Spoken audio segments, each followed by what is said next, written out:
No.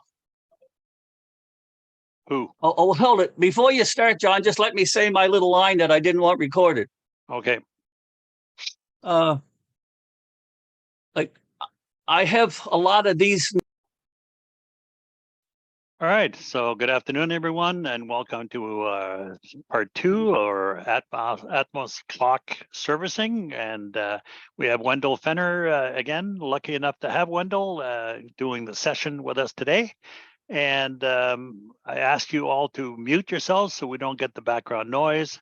And if you have a question, then Wendell will have certain points during his presentation where he's going to ask if there's any comments or questions that are needed from people attending. So with all that done, with all that said, I'll leave it to Wendell. Okay, John. Again, questions. If it's something that you absolutely have to totally confused about while I'm doing it, and that point is going to disappear, like if I got something apart, why, please interrupt and ask it. But if not, why, I'll be stopping at different sections where we can have questions. We got to totally tear that Atmos clock apart, more or less, and then put it back together in 2 hours. So it's going to be a bit of a rush. So in part 1, we covered the theory on how Atmos clocks work. We went over any adjustments and settings that you had to make during your servicing. And we also went over a bunch of other notes and comments and little tidbits that I have found in my research over the last couple of years on how to service Atmos clocks. So today in part 2, we're going to cover a basic service, and it's a 528, just like the paperwork says. It's a 528 Atmos clock from, I think it's the 70s. I just forget now. I said it and I had it looked up and the serial number and made reference to that in part 1. But what we won't be doing because of time and because of the delicacy, we're not going to take the suspension spring literally out of the Pendulum 2. It takes a lot of work and a lot of adjustments and settings to put that back in. And we won't be taking the whole movement apart, but I will take the escapement bridge out so that I can show you how you poise the actual escapement, because that's a very critical part. And we won't be taking the winding spring out. Most cases, you don't need to do that anyway. And because I place the suspension spring, we won't have to zero the crown nut that we talked about because this clock has been running. It keeps good time, so we won't have to do that. But when I'm taking it apart, we'll check to see where it's at, because the central position is 1.75 millimeters, which we'll do as we go. So, and we won't have to change any timing weights because we know the clock has been set up. But I'll show you where the timing weights are and go over that. So some things that you should verify before you start working on a clock, because you don't always know the history of the clock. So sometimes it's a good idea to, why is that not focusing? So we want to verify where the crown nut spacing is in case we have to do some adjustments. So it's nice to record that setting. We want to verify again where the regulator pin is located. And I'll show you those things as we take it apart. We want to verify that the hour hand moves with the minute hand. Okay, I got to share a screen so we can,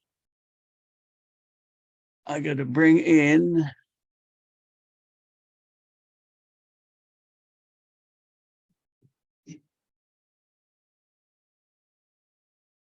Because I'm sharing my iPad. There's a feature in Zoom that you can actually share that. Okay, so that's from my iPad, and it gives me full control over anything I want to move in now. So the first thing we'll do is we'll pop this door out, because on the 528 the door comes out. It just lifts off. So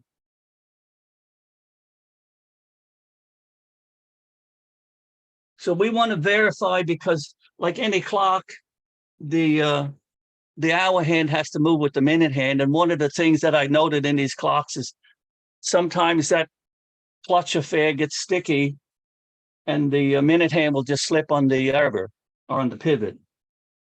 So we want to also verify before you do any adjustments. We want to note, okay, let me get my annotation going here. That's another feature you can do. Like you notice there's a small pointer and that roller isn't inside the escapement tongues. And anytime you move the clock or adjust it, you want it locked, but you want that roller not inside those, because those are very delicate. So we've got the roller is out. So now what I can do is I can gently move, and you see that the hour hand is moving. So, and that hand should move quite easily, like it's not stiff. So we verified that. And then the other thing that we can verify, and one of the things you'll note when you go to buy a clock, and you notice when I look in here, all I see is chain. And that's a good sign. It tells me that the clock is wound up. Like underneath here, there's well, actually you can see the spring here and it goes under. And if you see spring on here, when you're looking at a clock, well, that tells you that the clock's not wound up for some reason. Either somebody unwound it or the bellows could be bad. But I'll show you how to check the bellows when we take it apart. So we like to verify that. And the other thing that we want to verify,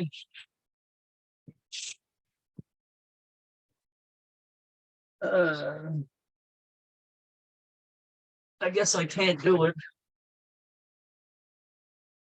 I'm trying to see where I can see it. Like I can't do it with the, so maybe before we go any further, I'll pull the top off the clock so that we can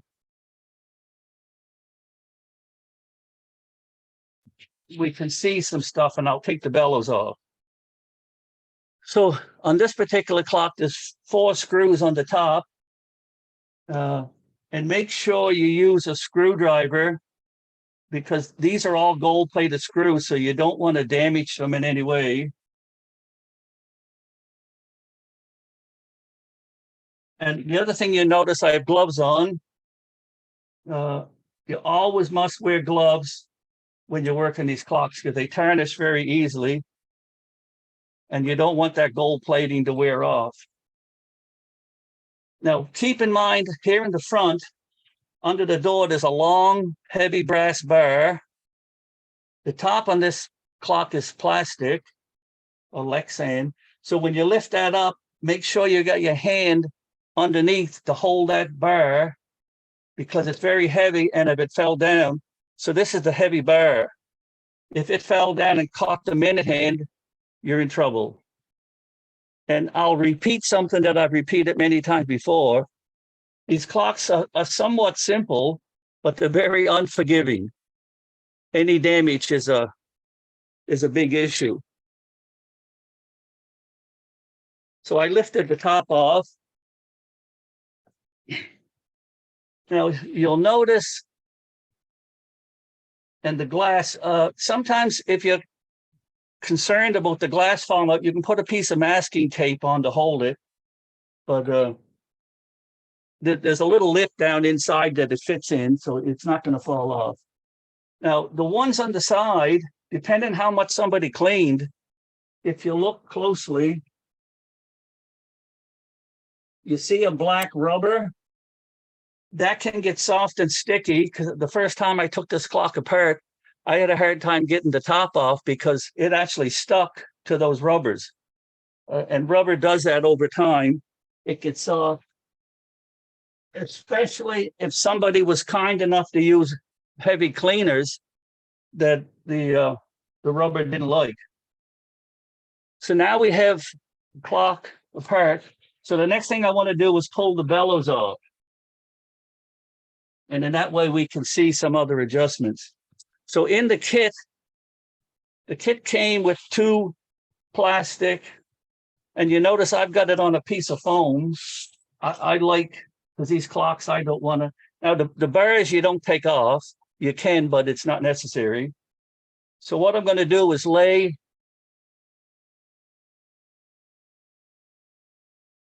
You see, I put the plastic down here. So, and it's locked so I can tilt it. So I'm going to lay it on its back. And now the canister is taking all the weight because the plastic,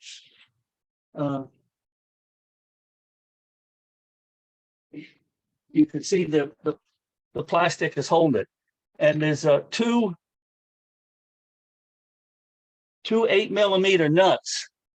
Now you can see one here. Now in my case, they're not very tight because I've had them off.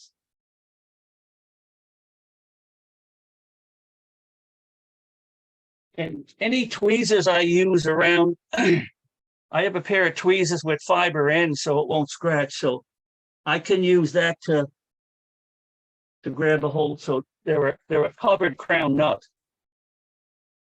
So I got the one off. And the other thing with having it on a piece of foam is that it's easy to slide around. So I'm taking the other one off, and I just spin it with my fingers. Now, if it was the first time that the clock was taken apart, the nuts could be on much tighter. Okay, so now we have the nuts off. So what I'm going to do is I'm going to grab a hold of it, my thumb on the front, because there's a spring. So I want to lift it up straight because it's not fastened. And then I'm going to straightly slide it away. So this is the bellows. Very easy thing to now, if you remember before, we had talked about the I'll just measure that, the depth, and it's about 25 millimeters. Like that's the bottom of the bellows. And I'll quickly show you the one that, this is a collapsed bellows.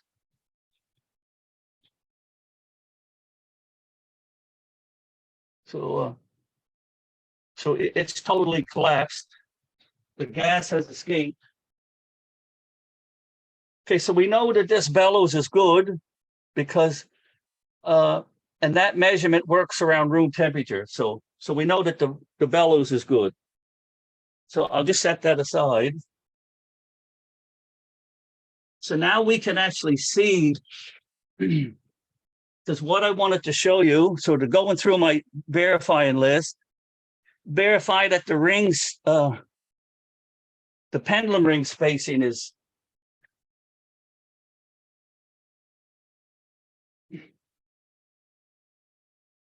okay. So I'm going to unlock it, and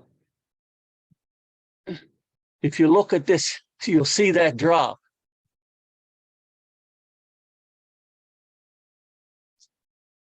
So let me move. I gotta take my camera in hand.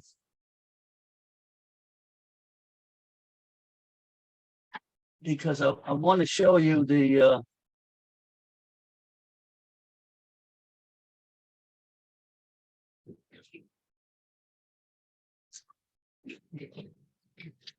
here's where I could use a whole bunch of hands.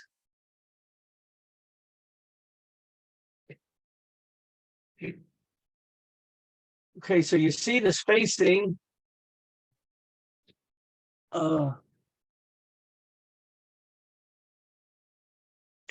the spacing I want is this spacing on top and the spacing on the bottom.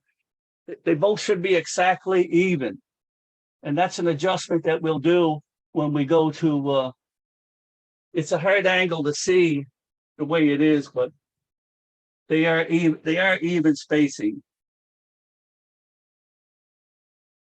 This iPad is pretty big, so It's hard to get down at eye level. Okay, so the roller is out of, oh, it just went in. So I'm going to lock it as soon as the roller comes out. Okay, the roller is out. These are all little checks that you do, and you do them very quickly when you're doing them on your own. And then it's also a good idea to verify that the clock was keeping good time. Because if somebody brought a clock to you to fix and you don't know its history. So what I always do is I always run it for 24 hours and verify on the minute hand that it's keeping, pretty good time. There is that 15-minute test you can do. So like all these steps will help you verify the condition of the clock and as to how deep you have to get into the repairs. So we'll stop now if anybody had any questions on any of those quick checks before we actually start more dismantling.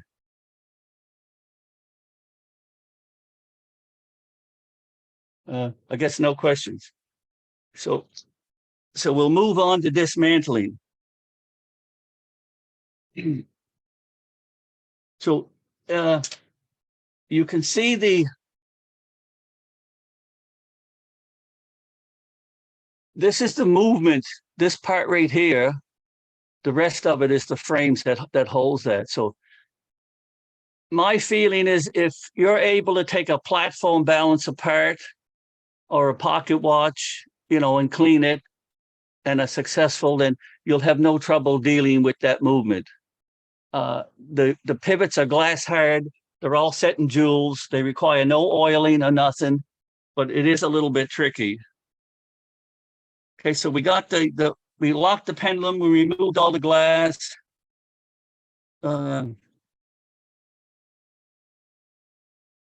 We checked the hour hand. Okay, the next thing to do is remove the minute hand. And here's where most people get into trouble. Now there's a special puller, and it has a pin in the middle, and that pin has to be small enough and the appropriate size to fit into the hole. I'm pointing to it with my arrow. It has to fit into that hole.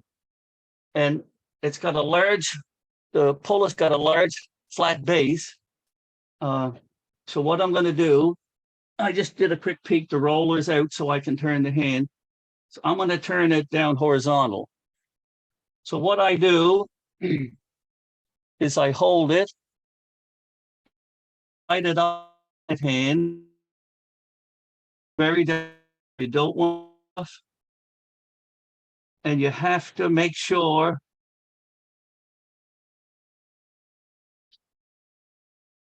you can kind of feel when that pin fits into the hole.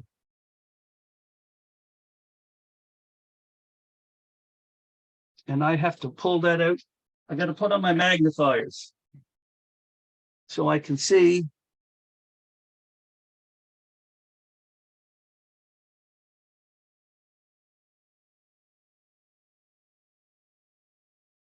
Okay, I'm screwing it in and I'm watching it closely, and it went into the hole. So I'm just holding it steady and turning the nut. I'm letting the screw do the work, and then it comes off. If you try to jiggle it, you try to do anything, you'll damage, guaranteed. I think there was somebody last week asked the question, how do you get the minute hand off without breaking it? So I have a piece of wire the same size as the hole.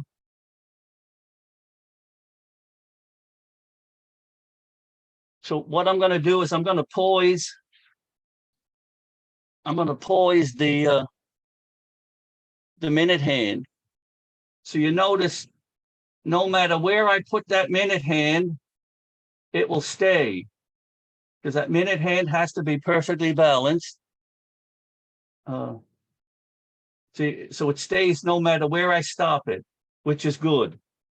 So it's in balance. Now, if it was out of balance, probably what you could do is use a either a little tiny drop of fingernail polish or something of that nature that would balance it.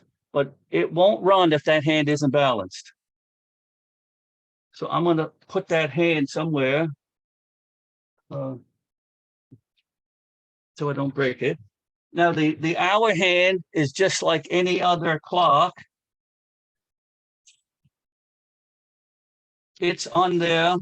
It's a friction fit. So I'll just grab it with my fingers and kind of pinch against the wheel so the hour hand comes off. I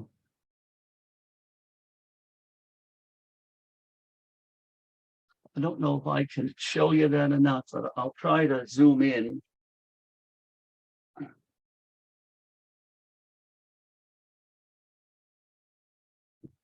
You can see it slightly. If you look right here, there's actually a little ridge, a groove, and there's a slight ridge inside the hour hand, which I know I wouldn't be able to show you. Anyway, there's a slight ridge in there that fits in that groove to hold it snug. So now we got the hands off. We didn't verify the hour hand is poised. So I'll take another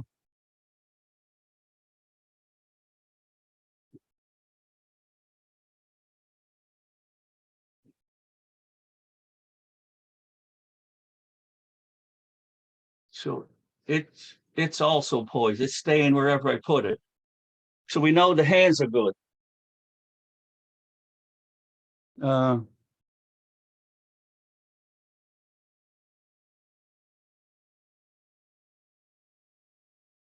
Okay, so we got to take the face off next.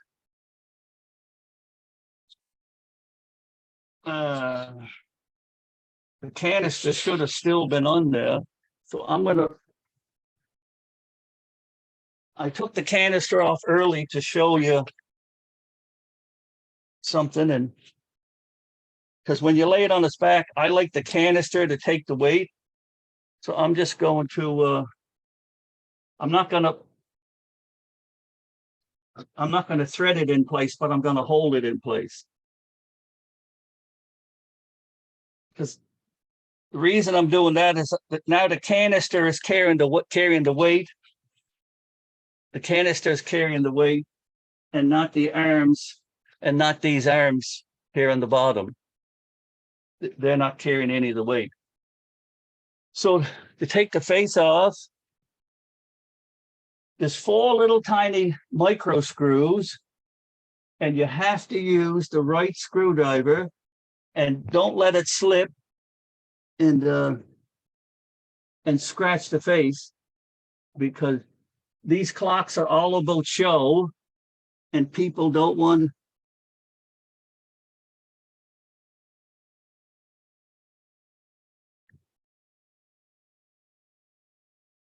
There's just 2 little tiny screws holding that face on, but you don't want it to slip and mess up that white. So I'm going to get a little container.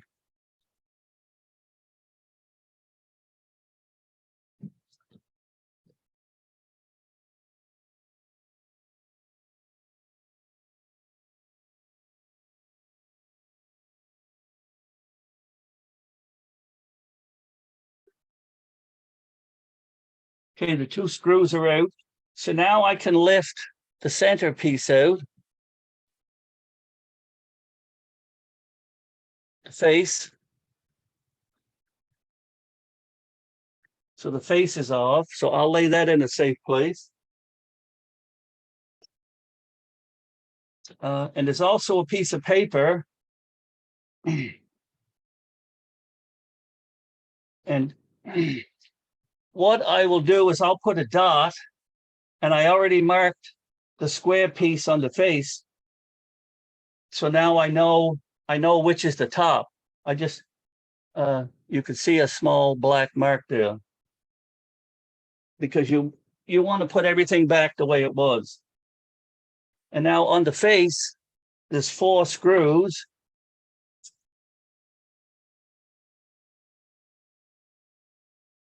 that holds the bracket on. I can probably use a different screwdriver.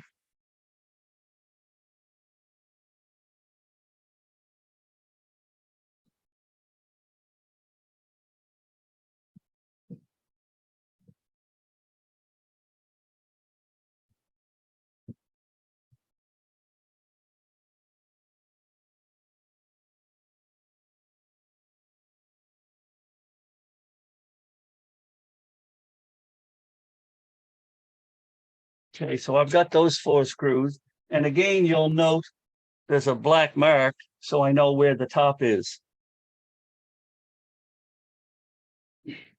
I'll set that aside.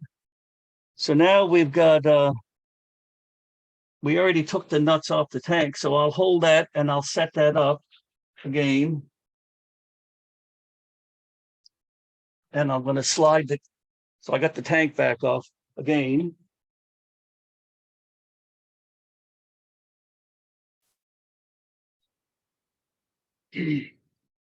Okay, so now we've got,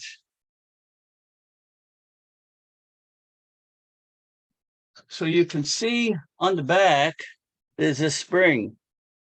And because this spring is in tight, or almost all the way, you can see as let me blow that up a little bit. If you watch the chain, as I push in and out, there's a ratchet gear, but this clock is fully wound.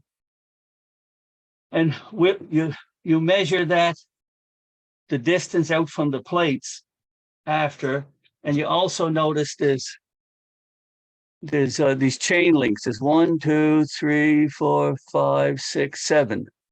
It's usually always 6 or 7, and that controls the length of how high the spring gets wound as you're doing it.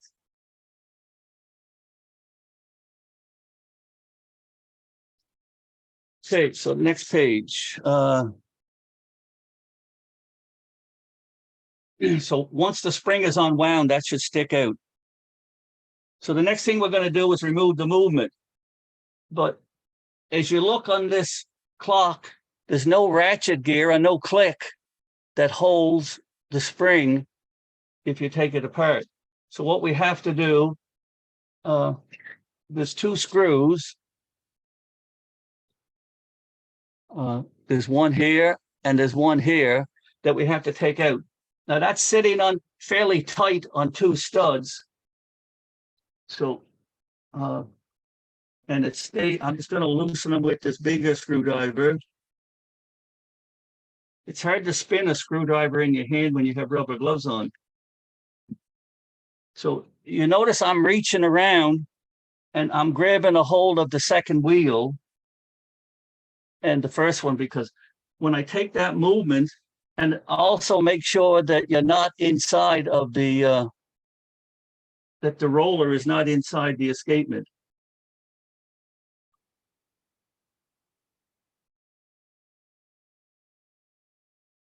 So the movement won't fall off. As I said, it's sitting on 2 studs. I'll get the screws after. So the most gentlest you can do, I'm just very gently rocking that without putting any effort on anything, because I'm breaking it loose from the studs. And then very slowly, oh, and I forgot to do something already. You should always have your movement holder ready. I don't want to let that unwind because I want to count how many revolutions. You can see I've got the thing in the movement holder. It will fit either way. So you always have to have that movement holder ready, because you'll damage the escapement if you lay it down. So what I should have done is got a piece of masking tape.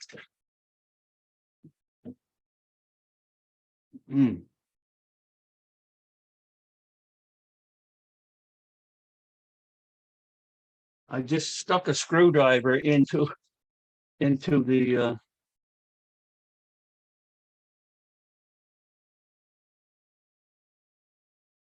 Okay, so I'm holding down, I'll put my tape away. Okay, so you notice what I did, because I want to count the revolutions of that spring barrel. I don't want to put a mark on it. So what I'm going to do is now I'm just going to slowly on wheel number 2 let down the weight or the tension.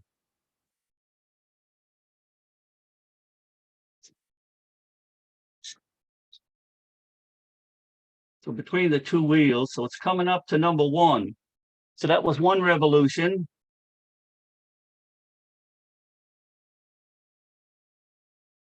There's 2. There's 3. There's 4.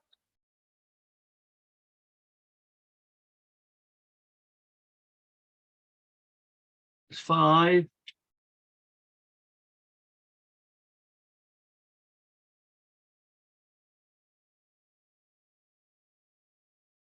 So it came out exactly 6, which is important to note because it should have between 5 and 7 revolutions on the spring. Now, the other thing that you can notice how far out this bellows is. This bellows here. See, when we put the clock back together, we're going to wind it up manually because you can. Now, if you watch what I do,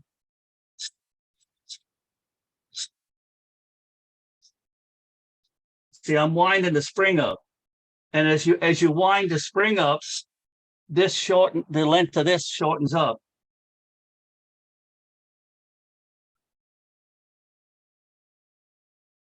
So that spring should come out. Get my trusty measuring tool here. If I measure out, it's showing about 48 millimeters, which it should be between, I think, 45 to 48. And if that distance is wrong, then you have to adjust it with this chain because that chain controls. Now, something to note here, which I tell you, if you're buying a clock, now if you look on this roller, you don't see chain anymore. All you see is spring. So that tells you that the bellows collapsed. So all you have is spring. So either the clock is unwound for some reason or the bellows collapsed and it's no longer has any tension. So if you're buying a clock, that's a good trick to know, at least on the 528. And I had told you about that in the first one, but now you're actually seeing it in real life. Yeah, the specs say 45 to 48 unwound. And the spring should be cylindrical, should be round, and all the coils should be evenly spaced, which all ours are. So everything is looking good. Because if you look inside here, you see where the chain is. So the chain is all used up. And the coil spring over here is just something to keep tension on it. So we already tested the winding ratchet to make sure that works, because there's these 2 arms right here. We might be able to see it from the other side.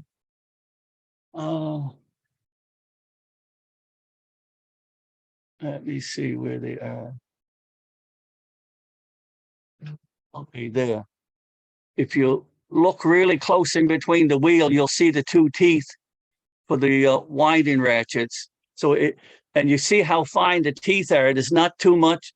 You don't have to get a lot of movement out of that back bellows to wind it 1 tooth. Because I think 1 full pump of this spring gives you about 3/4 of a turn on the spring barrel. Okay, so the next thing we got to do is we got to take the frame, this whole thing, off the clock. The pendulum is still attached, so we have to get it off the base. So the easiest way to do that is to slide it over the edge of the table because you don't want to hold it upside down or do anything like that. We're going to slide over the edge of the table and take there's 4 screws on the bottom. Well, I can show you because it's still locked.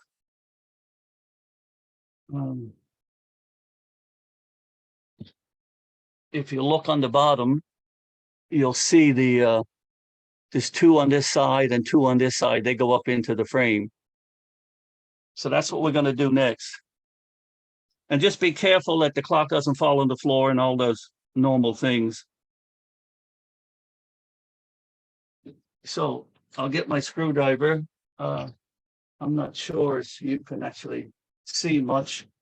There's not much to see in doing this. I'm moving it over far enough, like it's only an inch or 2 over the table.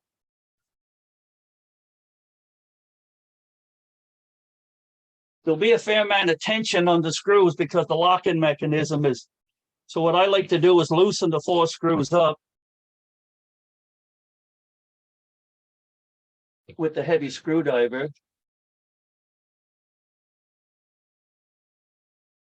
And then if I unlock the lock-in mechanism, now to be very gentle because now the pendulum is free, but I've taken the tension off the screws, or I thought I did.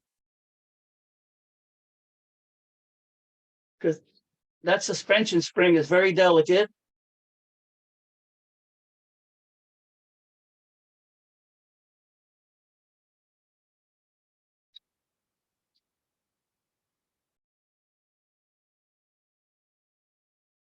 We've got 2 of them out.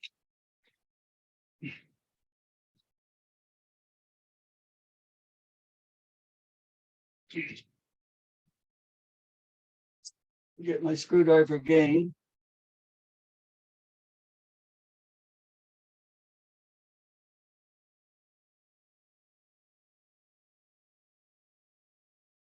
Three is out.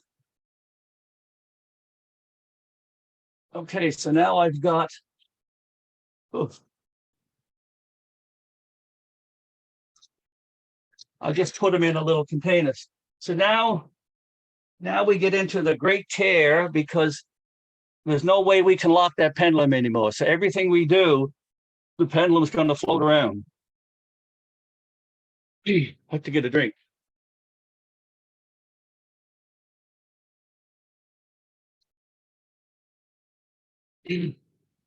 So if we grab a hold of the top and I lift that straight up. Now, if the canister was still on this clock, it would fall over. So the canister has to be off. Now, if we take a quick look here, you can see what happens with that. So I like to pull the pin and stuff out. There's a little spring and make sure that's clean, no sign of any dirt. Because that pin, when it moves up, is what pushes up on the pendulum. There's a V notch. Let me get a better view. You can see there's a V notch that acts like a cantilever that pushes it up and down and locks it. So now I can take that piece. I'm running out of room to.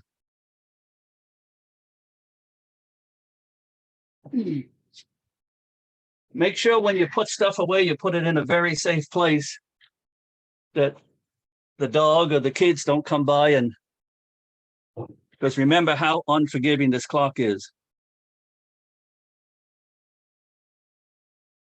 Okay, so what we want to do now.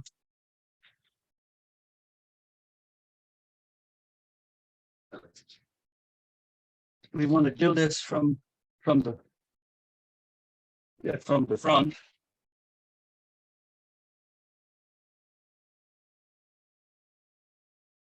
I'm just getting an idea because to put this clock in beat. Now, if we look, we can see. I have to move my.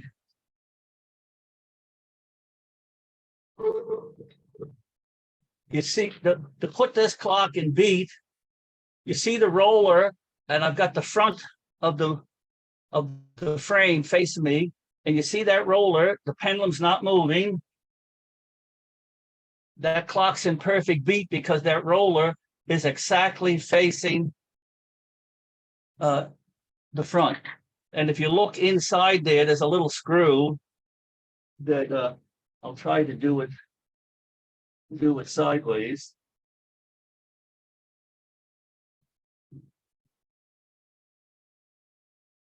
So you have to be very gentle when you're moving this. So how you put the clock in and out of beat, this screw controls the roller and that spring mechanism, which we're going to take off. That's one of the things we're going to do. We'll take it off out of the pendulum. So we just verified that the clock was in beat. So if the clock wasn't running, that wasn't the issue.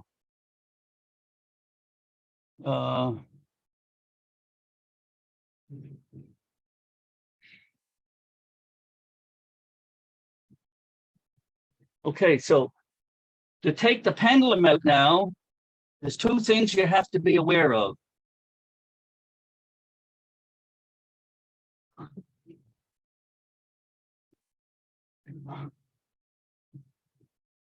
The one thing you have to be aware of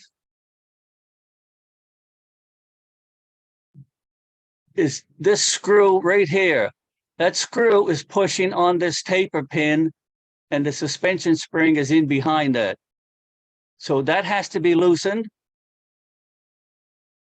And there's another screw. As soon as I find a way we can see it. Okay. And there's another screw down here that holds the regulator and locks the regulator into the adjustment with the arm, because we're not taking the top. You can't really see it, but the whole regulating arm and whatnot is in the top. We're not taking that off. There's no need to, but we want to make sure that that those two screws are loose. So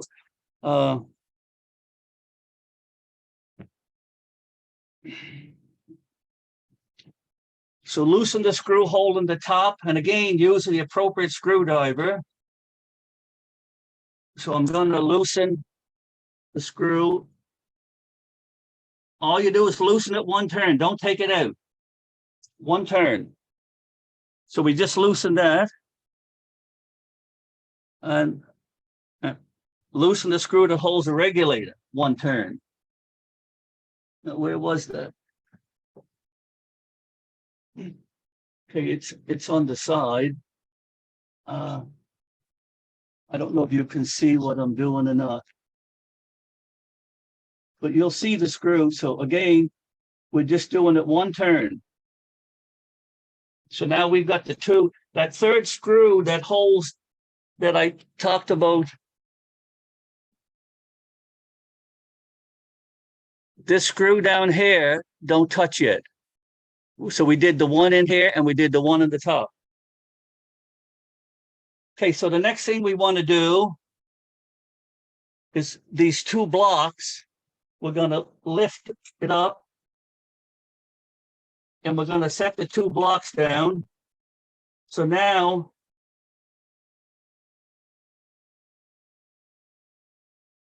you notice it's sitting there in the in beat position, because I didn't want, but I don't think it's in the in beat position.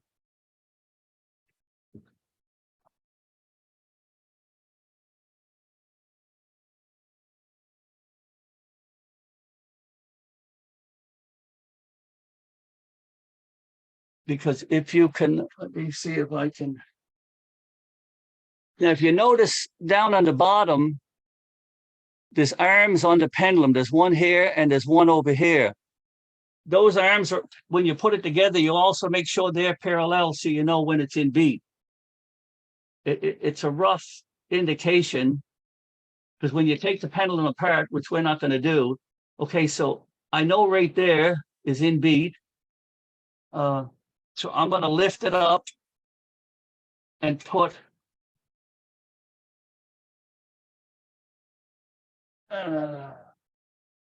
Okay, you can see now the pendulum is sitting and this whole part moves because we've got the bottom ring of the pendulum pushing up against the frame as if it was locked.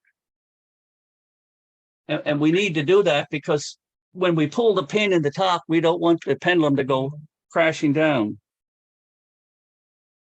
So the next thing we have to do is pull the pin. I like to use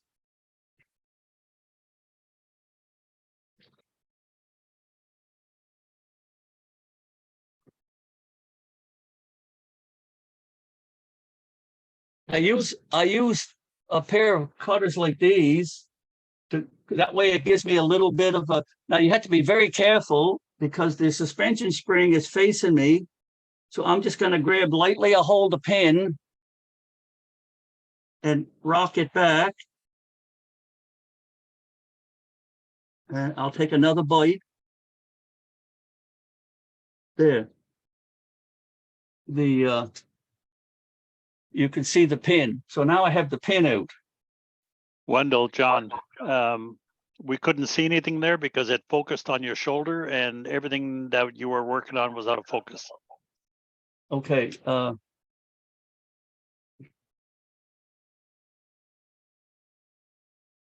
It's hard. Without my cameraman,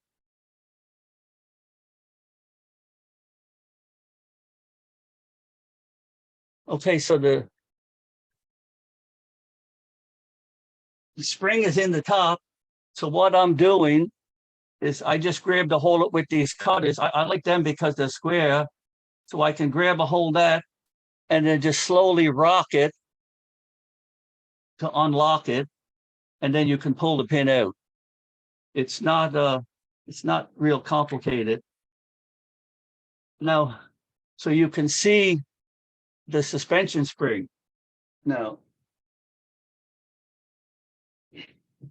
you can see the suspension spring sticking. Now that suspension spring was on the opposite side of the pin. Okay, so now we've got it loose. We've got both screws loose. So what I'm going to gently do, I'll give you a bigger view. You have to be careful because the roller assembly, that roller assembly is inside here. So I'm going to straight up because the rings have to go through that hole and the top ring is a perfect size of the hole it has to come up through. So just be aware that that roller assembly doesn't catch in anything because it has to go between the gears. Very gently, straight up.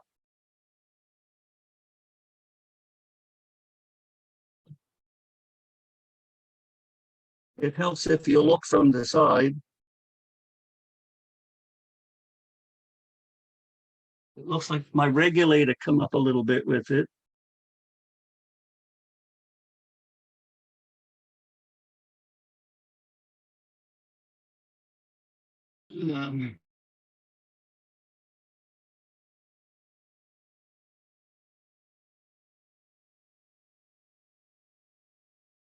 I hope I didn't damage that suspension spring. That's why it's so unforgiving and you have to be so careful. Trying to do it with a camera, I wasn't paying as close of attention as I should have. So now we have the two parts separated. So you can see the regulator. So I'll just set that aside. So here's your, I'll do that on the side. So you can see the regulator now up on the top. So I'm going to take my tweezers and push that down a little bit. So that's the normal position that regulator would be. And the reason they call it the regulator is it slides up and down, but that bottom screw we did locked that into the adjustment. It locked it into this adjustment here. So when we moved that lever back and forth, we were actually pushing that regulator the slightest amount up and down that suspension spring. So we were changing the effective length. The full length of the suspension spring never changed, but the effective length as far as timing goes was being adjusted up and down.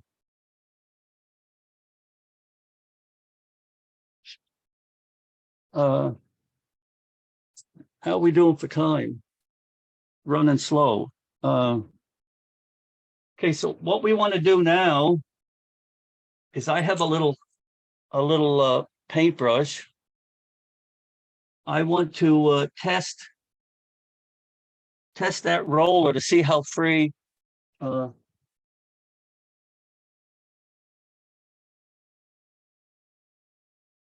just give it a light touch and you can see how easy and free that's turning. And that has to be like that. Now I'll try pushing on the whole thing because now I'm testing this bottom spring. It seems a little bit sticky because that has to go back to the exact same center every time. If it doesn't, it won't be in beat. So what we're gonna take that piece off. There's such a slight downward pressure when you put that on this spring. So now what we're gonna do is we're gonna very gently raise that up, being careful we don't catch it in the regulator. Be aware of any movement.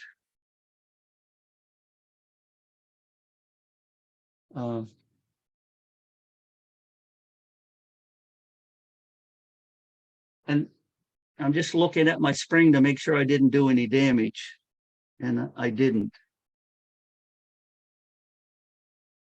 Because if there's any damage whatsoever in that spring, it will have to be replaced.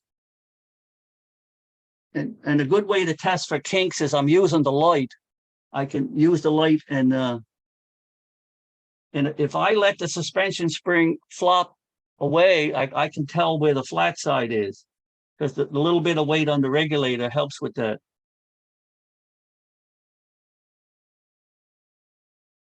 So I'm just going to do a quick clean. Because I always find the top of this tube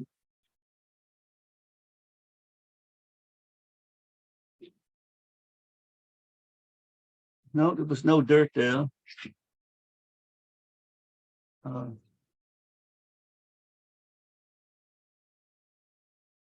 So what I can do is, this is just lighter fluid. I can spray it over this whole thing. Some people use, I think there's a thing called one dip or something that you can, then I'll use my blower.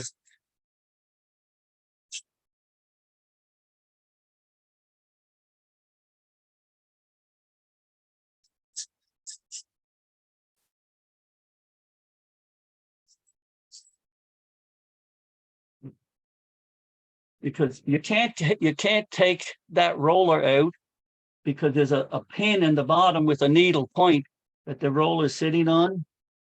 And that roller, it doesn't take much to move it. Because if there's any strain in that roller as the escapement's trying to work, it will slow it down. So everything has to be. Okay, so we've got. So what we're not going to do is, now when you're handling this pendulum, be very aware of the end with the suspension spring on. If you catch it in your shirt or somewhere, you'll kink it.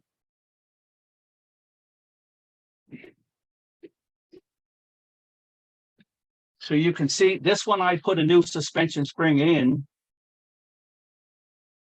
Because if you look, you'll see the weights.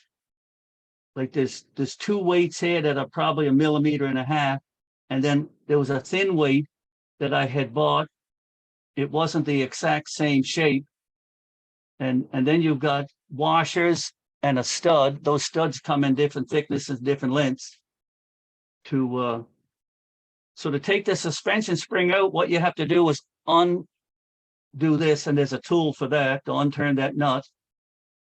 And then there's a compression nut that the suspension spring is on, and when you tighten up this screw, it wedges it up so that the suspension spring can't pull out. So we'll make believe we did all that cleaning as time went.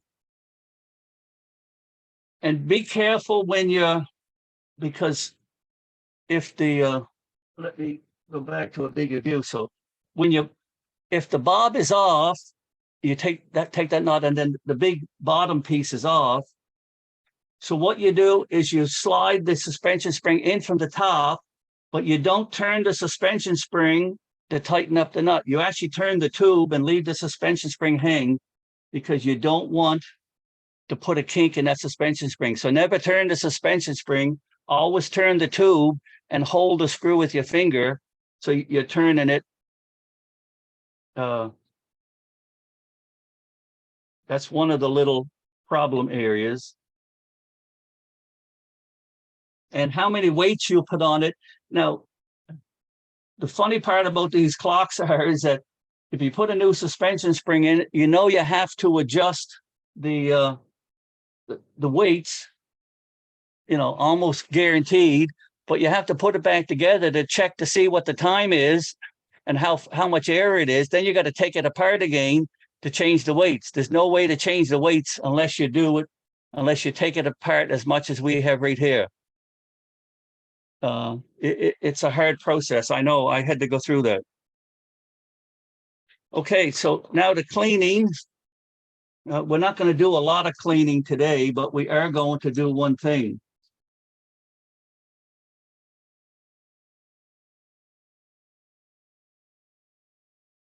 Oh.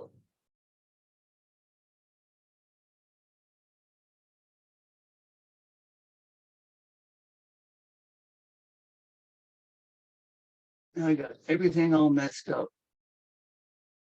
I'm on portrait, on photo, and reverse the camera.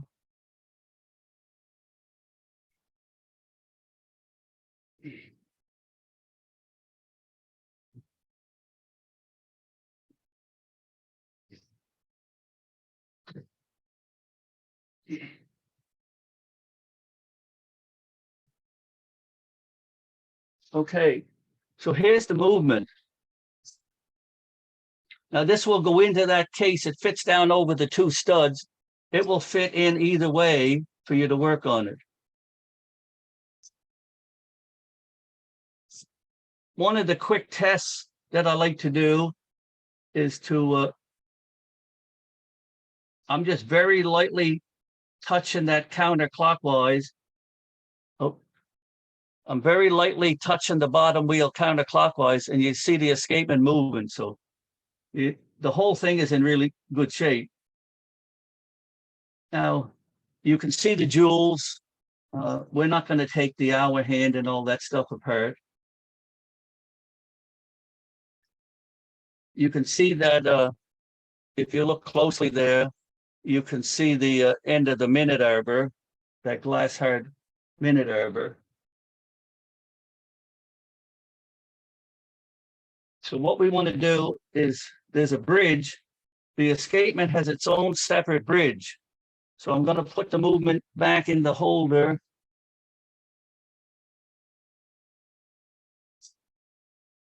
And as you can see, there's a hole in the bottom for the minute arbor to go through. So it's fairly well crafted. So to show you how to poise the balance, I have to take it out. So there's two screws that are that holding that. And when you're taking that out, make sure you hold, because you don't want to break a pivot off from the weight.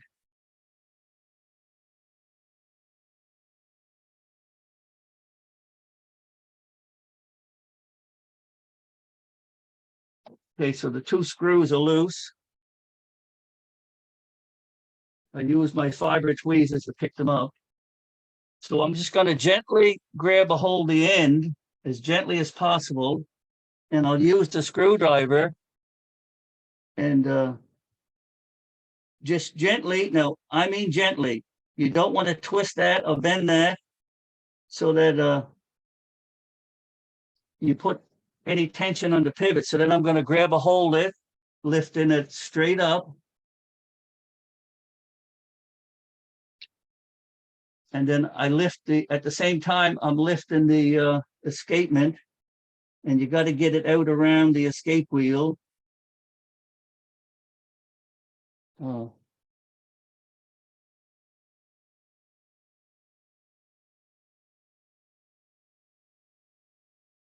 So this is the escapement. So I've got two things in my hand here. So you can see the cap jewel on that. So I'll lay that down.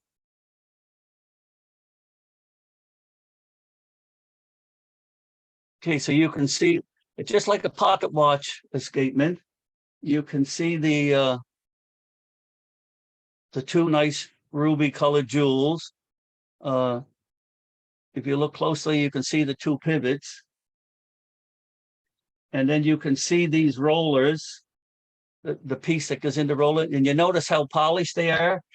So I'm going to gently hold that from the top and take my tweezers on some of these chemioids, and I'm just going to polish, because you can't have any friction on that roller. So in case there's anything there, I'm going to lay that down because I want to put a little bit of cleaner on that since I have it apart. I'll just put a little bit on that cleaner.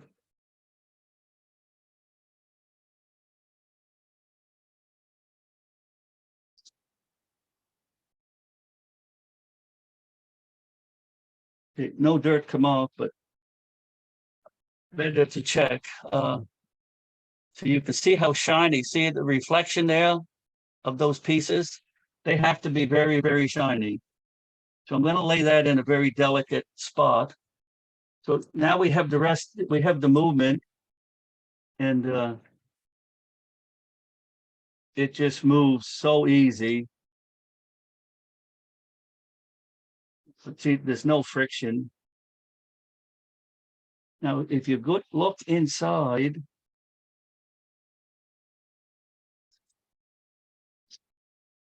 you'll see the clutch. You see the clutch mechanism.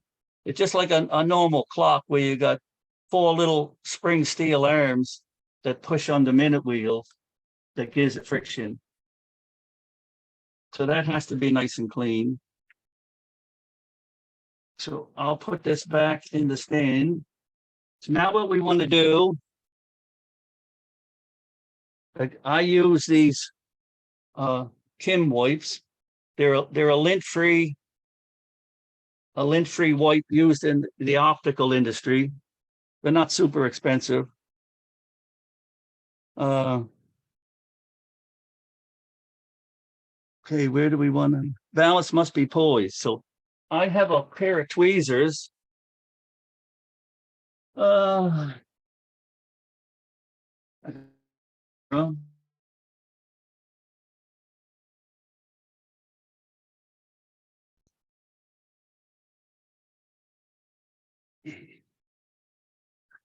was going to try to.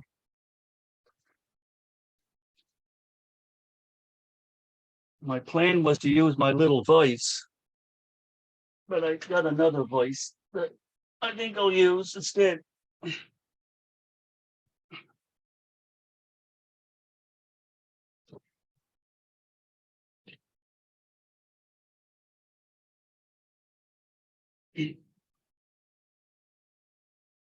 This is a panel voice.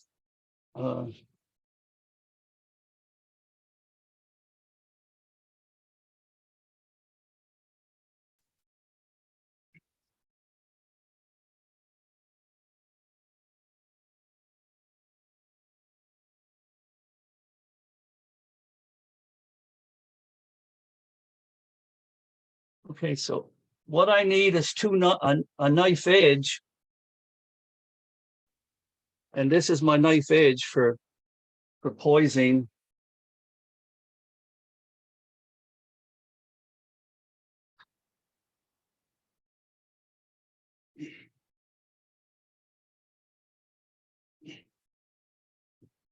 So to poise it, it actually sits upside down.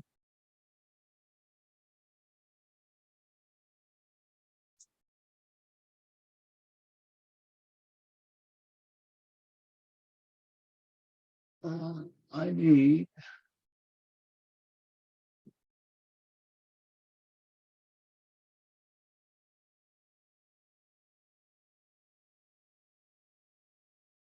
is what you have to do is set this on the pivot.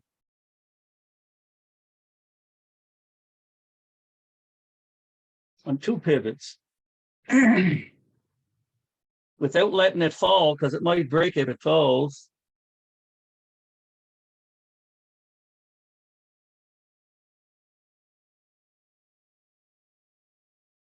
Okay. I'm going to use my little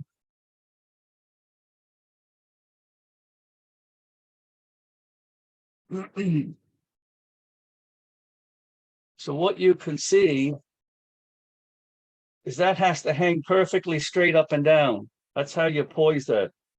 And you can see that that one is hanging perfectly straight up and down. If that's not poised, it won't run. And the only way to poise it is these two arms on the top. You have to bend them to move weight to one side or the other. You can see how easy that moves. Well, just my breath from talking and moving around is actually, so I'm going to take that off there because I don't want it to get damaged. So that's poising the balance. Kind of a tricky little thing, but it has to be done and it has to be perfect.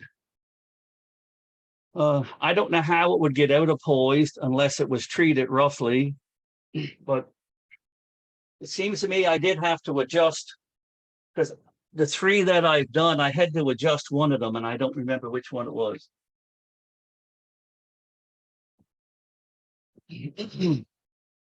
So if you were taking this plate apart, you would flip it over. And there's 4 screws. Now it fits on those studs very tight. And if you look closely, there's notches for a little screwdriver, just like in a pocket watch, where you can go around very gently all the way around and slowly work that up without putting any torque on any of the pivots. And then you can take, some of the stuff comes out easy, some of it doesn't, and then you can clean them.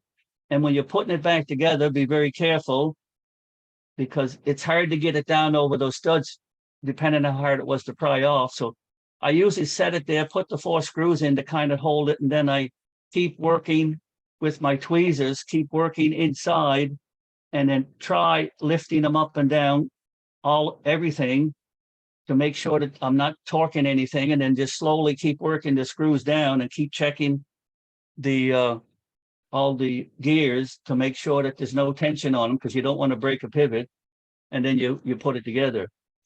So now we can put that back to, we can put our piece back together. So it fits. So I've got to try to find a camera angle that you can see what I'm doing.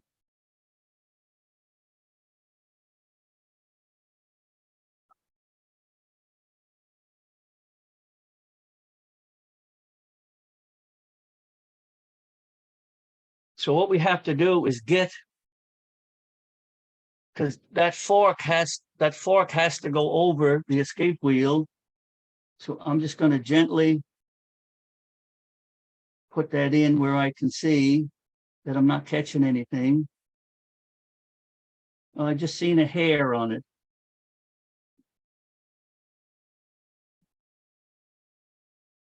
That would be enough to mess it up. So you don't have to worry about oiling anything or doing any of that because none of this clock gets oiled, or at least this part. So I've got the bottom end, the bottom pivot hole. So now I'm putting, I'm just going to lay that plate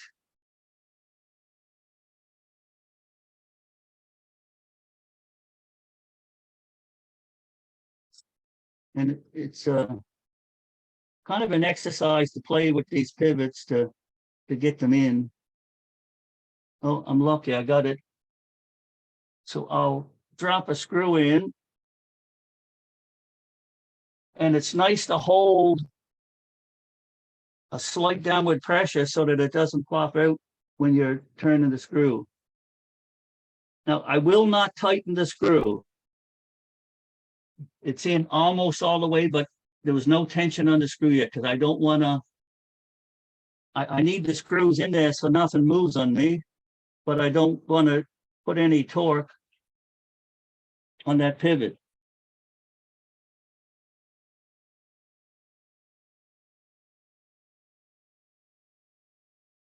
I'm getting old and shaky, I guess. Okay. So now what I want to do is I want to check a couple things I can do. I can gently touch that and it moves easy, which is good. I can put it underneath and I see that it's lifting up and down. So I'm comfortable that I've got no jam on any of the pivots.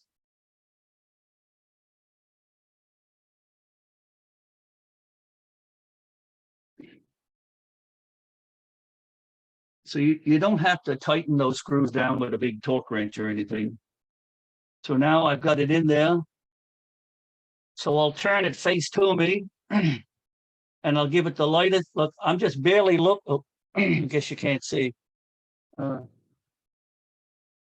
just barely touching that bottom drive wheel and the escapement is working. So it couldn't get any freer than that. But that's what you need. So I'm going to set that down, put it back on its holder, and I'm going to set that over to the side and set it somewhere where that arm won't get hit by anything. So all those jewels, when you clean it, they should all be pegged out good and they should be shiny as a diamond. You don't want any film or any dirt on them. So we did all that. We put the, so let's stop. Does anybody have any questions while I get a drink?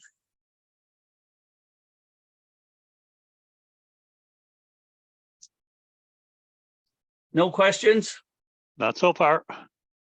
Okay, that's good. We got 45 minutes to put this back together. So now we're back to assembling the clock. Now I talked briefly about the suspension spring because you can't buy a new spring that I'm aware of. When you buy a spring, it doesn't come with the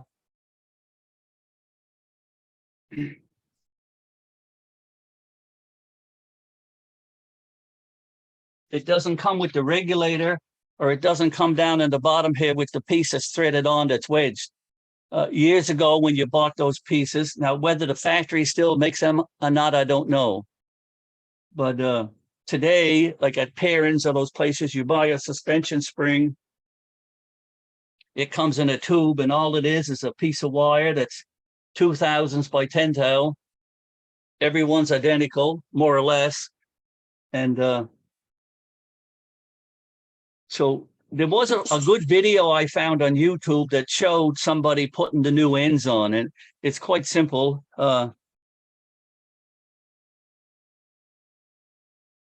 So I'll just leave. Like, this regulator, you notice it's not sliding around. It has to be able, it's tight enough so that it will carry 30 grams of weight. So when you're putting this stuff together, don't try to pry the stuff apart because you think it's tight. That regulator has to be snug enough so it will carry the 30 grams.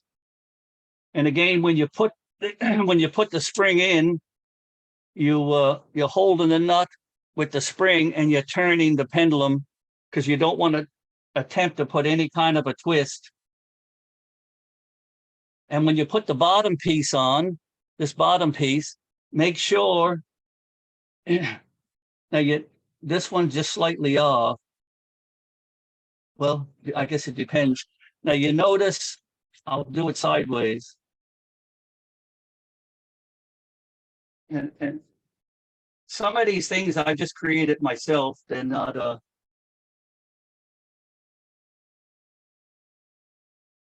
what do they say? Necessity is the mother of invention.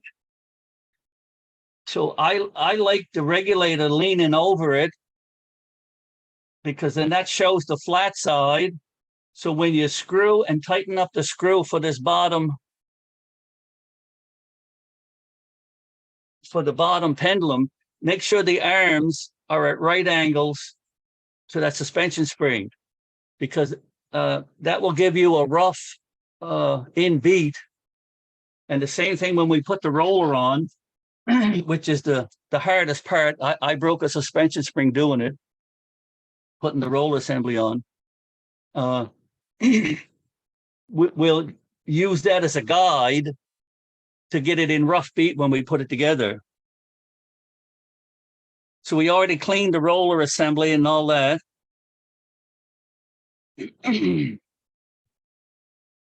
Okay, so now we got to mount this roller assembly. So what I'm going to do is I'm going to hold that and use my tweezers. I'm going to slide that regulator down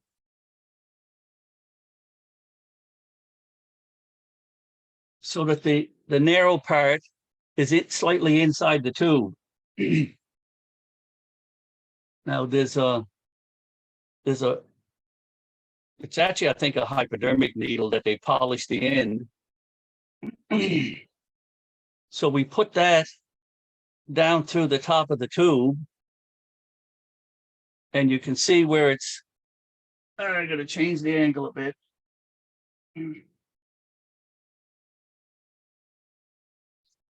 So what I want to do, I'm going to use magnifying here.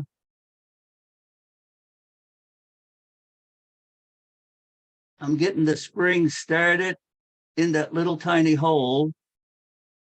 And I'm going to make sure, now before you do this, make sure that suspension spring is perfectly straight.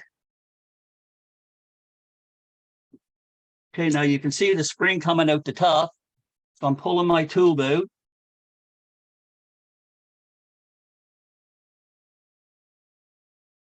There, so it fell into place.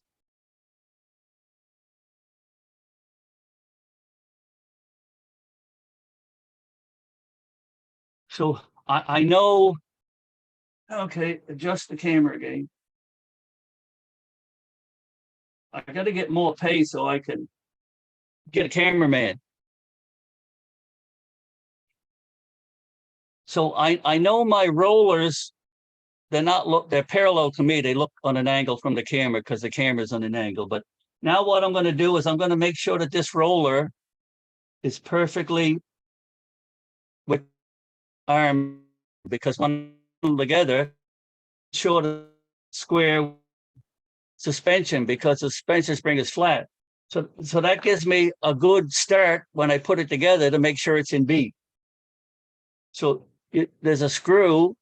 There's a screw right here that actually holds. So now it takes very little bit.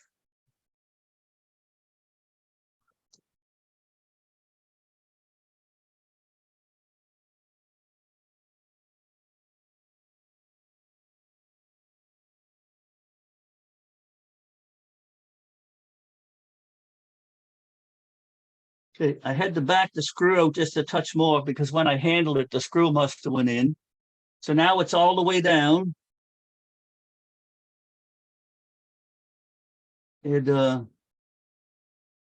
So it's roughly square on. So the very slightest tension, downward tension on that spring and snug up the screw. Now it doesn't have to be super hard. So what I'm going to do is I'm going to push it sideways. You see how nice and easy that comes back? It has to come back to the exact same spot. So it was a little bit rough before I cleaned it, but it's better now. So that has to do that. And the roller is moving very easy. So that part is good now. Because I always find that where this tube fits down over on the top seems to want to get dirty. So again, a very small amount of downward pressure, just enough to hold it. Because if you put too much pressure, it won't, because that has to act like a shock.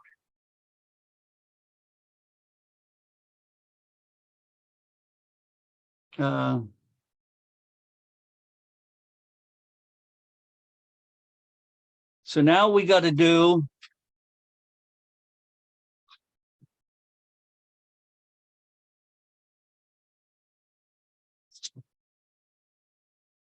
so if you were putting a new suspension spring in, you would actually have this piece on the tube before you put the suspension spring in. You could do it the other way around because it was quite easy doing it this way. I'm not sure as it makes any difference, but it's something that you could experiment with.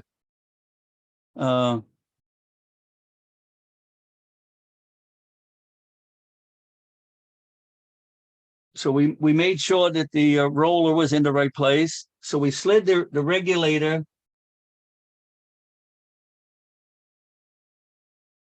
I got the regulator down too deep. I got to pull that up. My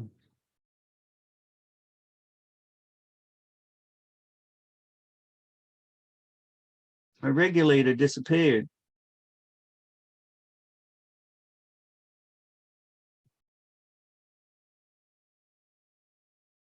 There we go. Now my regulator is back out to the top.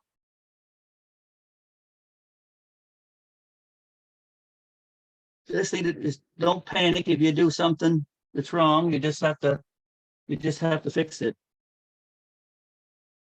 Okay, so I'm going to use my tweezers and I'm going to slide the regulator. The regulator is two different thicknesses. So I want to put the thin part halfway down inside the top. Okay, so you can see there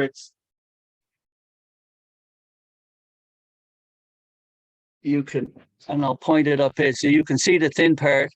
Because now what we have to do is check the poise on the pendulum.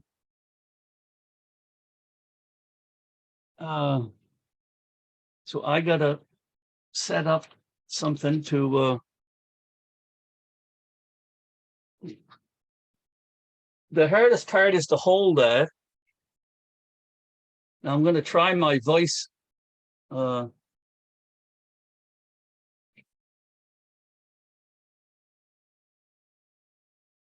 have a little voice, and I already have a piece of a suspension spring in it. I was testing it because I find it hard to hold while I'm doing it. So we'll see how this works.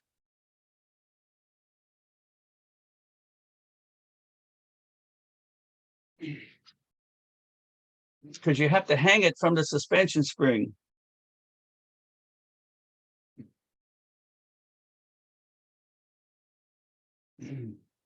And I want to hang it right from the very end because I don't want to kink more of that suspension spring than I have to. That's why you always have extra amounts.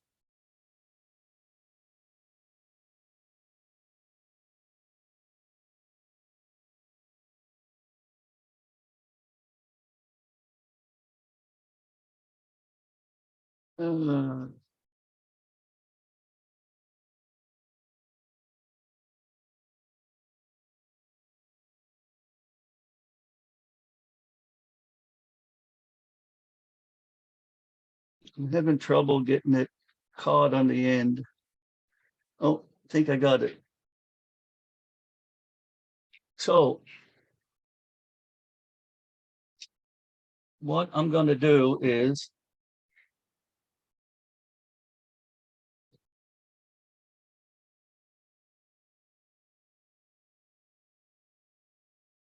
I realize you're not seeing anything right now, so all my hands were busy. So you can see I've got a setup there, and my pendulum is now hanging from the suspension spring. So I've got to stop it from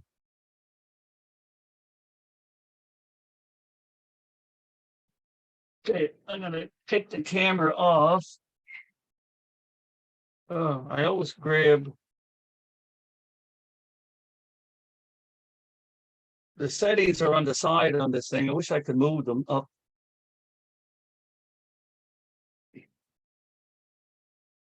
So the trick is, that's a pretty good view. When that's hanging there perfectly still, that has to hang in the center of that hole. That's what we're doing now, poising it. And if that isn't poised, it will be out of balance. And the same thing when you add weights onto your, they have to be matching weights. So if it was off, you would use, there's a tool here. So what it does is it clamps. I'm going to disconnect this now because it's already, we know it's in good poise. I don't want to take the risk of, and because of time.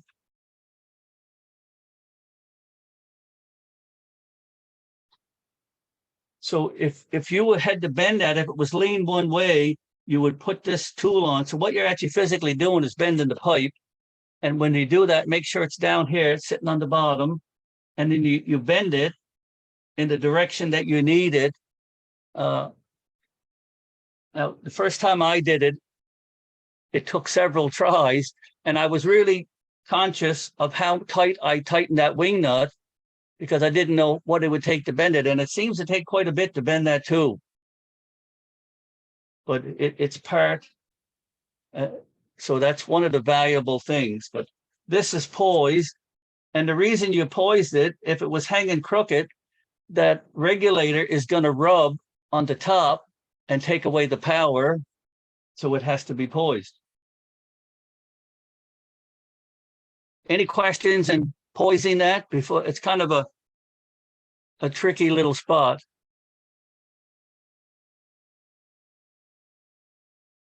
No questions so far.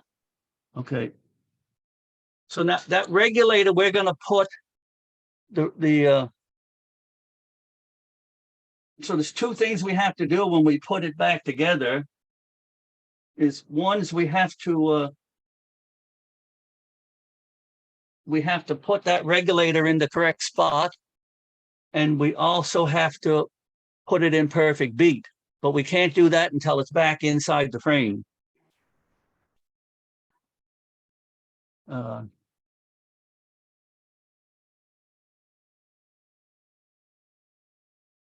So we already poised the pendulum.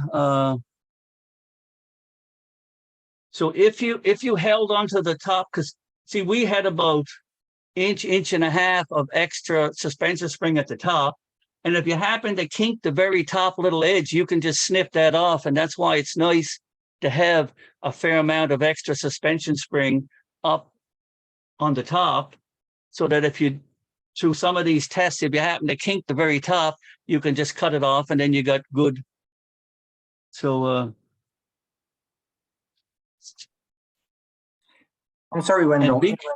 I have a quick question, if I may. Okay. My quick question is, in order, I just want to make sure that I understand the whole theory correctly. So if I'm not mistaken, in order to get it roughly in beat, the balance wheel, there are two screws there. Is it fair to say that if one screw is at the 3 o'clock position, the other one is at 9 o'clock position, the roller would be at, let's say, 12 o'clock position? Would that put it roughly in beat? I'm not sure what you're trying to say.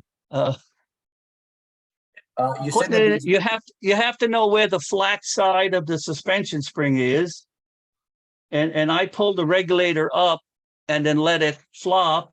And that kind of shows you. And then when you're putting the pendulum together, make sure the arms on the pendulum are at right angles to that.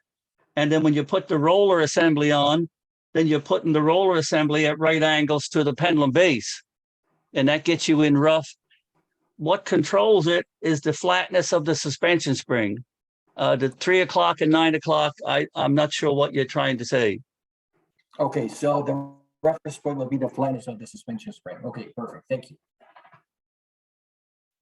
you. Because, okay, well, I'll just show you quickly again in case somebody else is having trouble. I'm going to pull the regulator up a little bit. And you see where the regulator. So because of the nature of that spring with that little bit of weight hanging down over it, it's going to lay flat. So, and you notice the arms are square with that. So that's what you're doing. And when you put the bottom on, make sure before you tighten the nut that you're tightening it, and you might have to loosen it and tighten it, and that gets you in rough bead. So from that point on, you can use the bottom arms of the pendulum. And then when you put the roller on, the roller is facing at right angles to the bottom arms. Clear as mud? Yeah, thank you very much. So I'm just going to slide the regulator back down slightly inside the narrow part, slightly inside. Okay, so where were we? Now, this is the hardest part that's coming up now. That it's where I thought it was the other place, but this is the place where I broke a suspension spring because I hadn't done it before, and it's nasty. So we're going to put the pendulum back in between the plates. So we have to get it up through. So we need to, if you look at the top, there's a really small, you see this small hole? So what we're going to do is we're going to put this tool down through, and you'll see it sticking down through here. Where are we at here?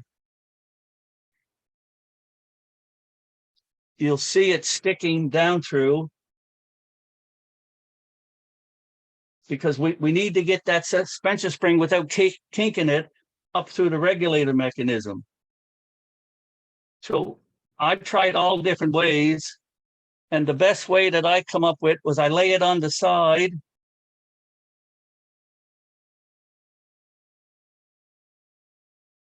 I'm going to get my phone, so because it won't slide as easily on the phone. And I have the wheel, the spring barrel is aimed down.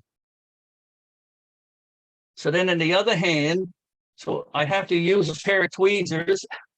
And in the other hand, now I'm going to lose the flatness of the spring, but I don't care because I have the roller and I have the pendulum arms to use as my guide because I that hole flat. It's so first it's going up through the bottom hole, and I got to use magnification because I don't want to. You don't want to hit anything. You don't want to do anything, and make sure that the suspension spring is perfectly straight.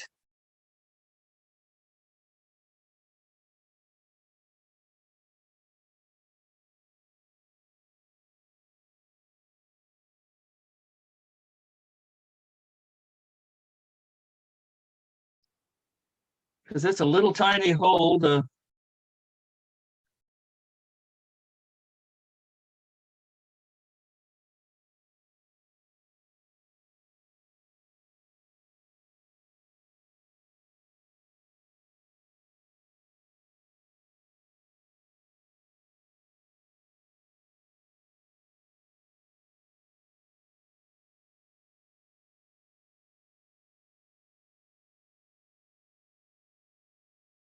Yeah, it's being nasty. Okay, I've got it started. So I'm just gonna slowly, because the thing is perfectly straight, I'm gonna slowly push it up.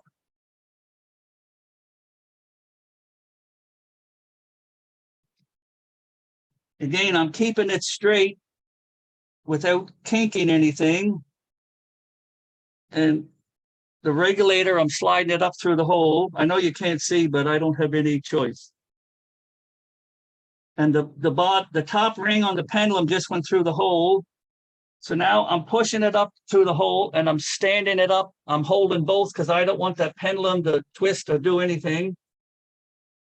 So I've got my two plastic bars there. So I'm setting the pendulum down.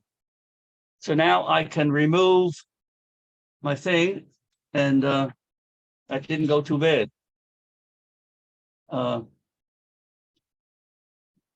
So I know where the, because now I have the front, so I have the front of the movement. Okay, you can see my roller is perfectly straight out. My bars are parallel, so I know I'm in rough beat. So now I have to deal with the top.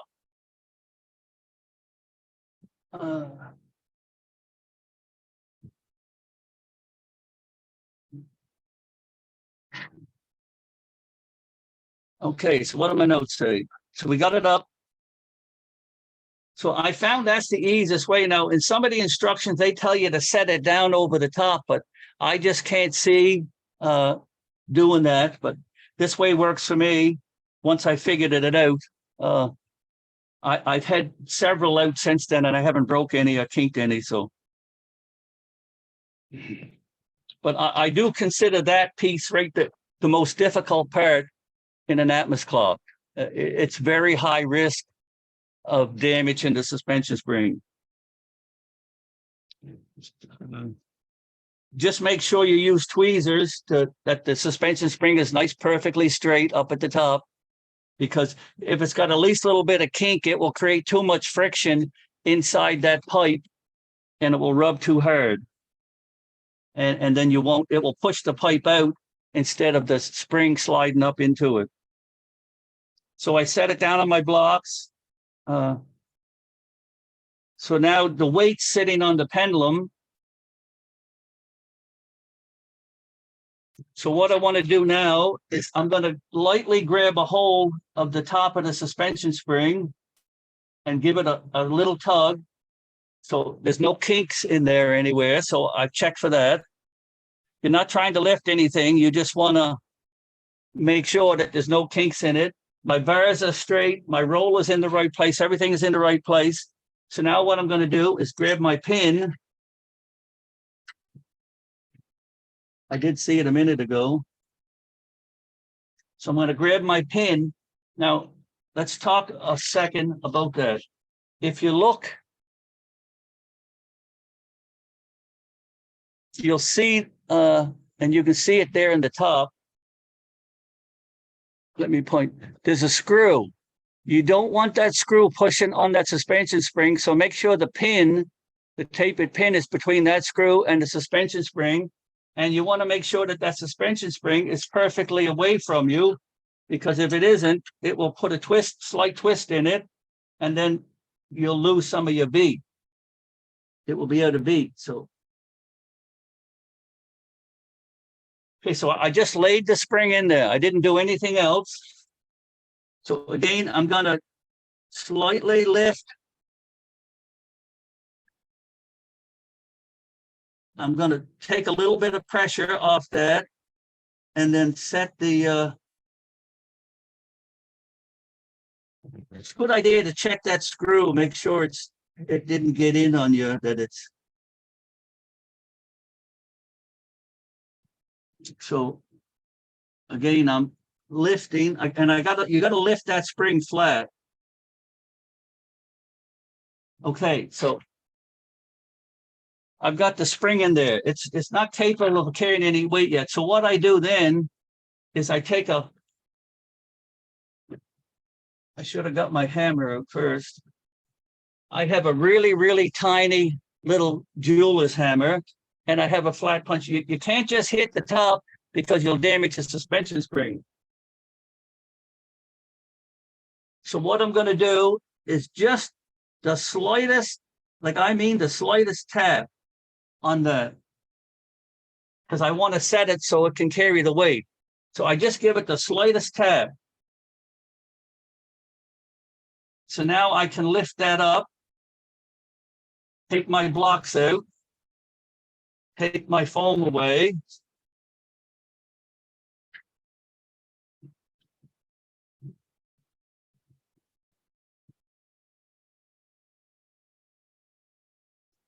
So now I got to, there's two things I got to do now is I have to check the spacing of my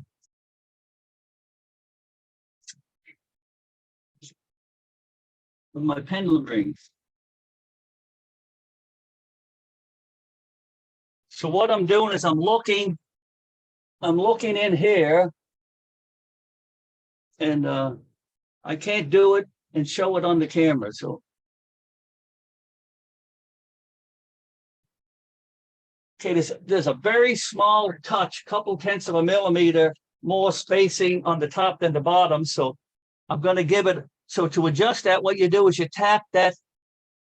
I give it the slightest little touch. So then I'm going to look again. Okay, so I'm happy with that. The spacing. Let me see if I can show that to you.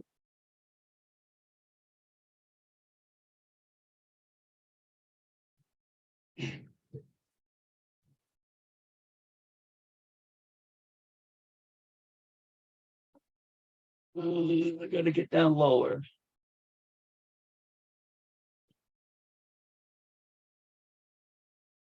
So you can see the spacing now. It's fairly even. So the next thing to do is I want to set that screw. Remember, there's no lock anymore in that suspension spring. So now I'm going to set that screw snug. And the screw, remember, is pushing against the pin and not the suspension spring.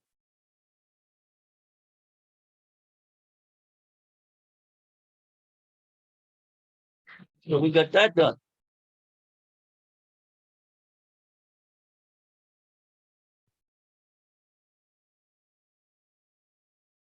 So now the next thing to do is we have to deal with, you see how easy that's spinning. I think it's trying to come to, I want to get it to the home position.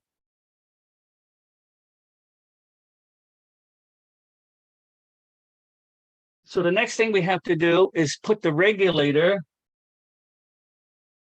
Remember the regulator up in the top. We have to get it, and you can't see it. We have to get it to the right depth. And to do that, I'm going to use, I have a really fine pair of tweezers.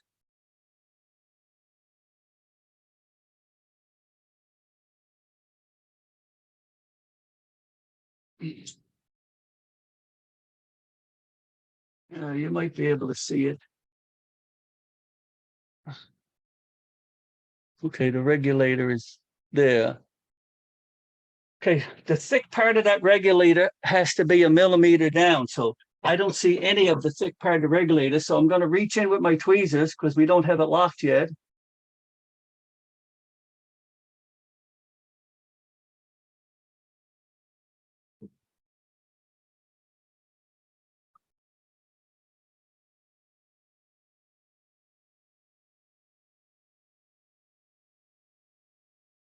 Okay, so now you can see, I'll point on the screen, you can see the thick part, it's roughly a millimeter down. So that's where I want to lock it. Remember that screw is deep inside there. So I'm locking the regulator.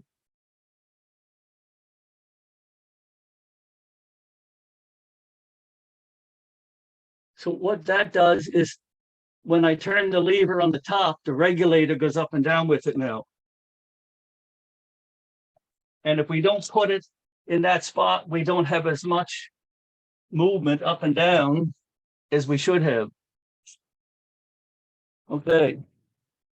Time for another drink.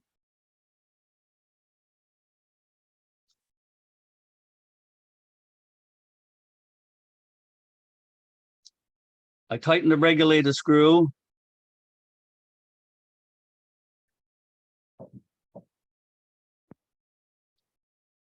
So what we're going to do now, Wendell, just to let you know, we've got 15 minutes left on the scheduled time. yeah, it might be a couple minutes over. Can't help it. Okay, Okay, so what we're going to do now is put it on the base plate. And then I can use the locking mechanism.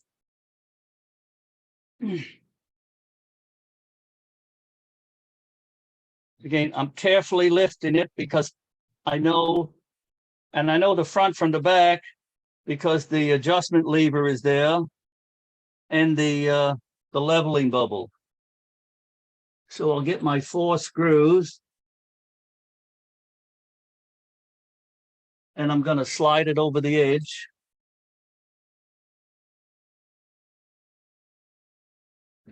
To get them started. At the same time, I got a hand on it because I don't want it to fall. So do your best balancing act.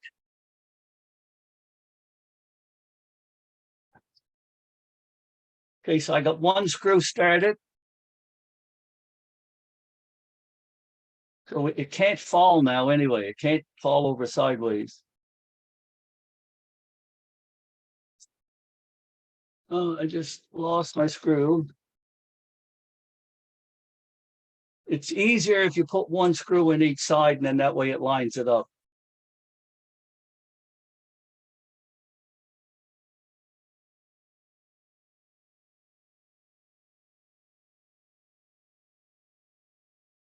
Okay, 2 is done.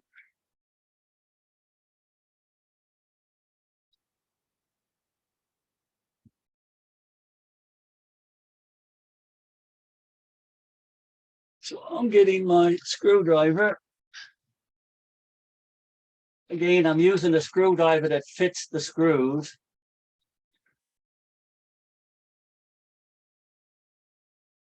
Because you don't want a fancy clock like this having the screws and these slot screws all beat and damaged.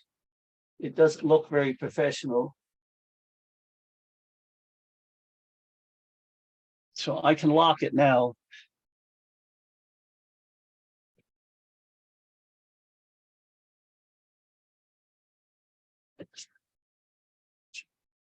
Now that I got the screws tight on the one side, I can actually tilt it.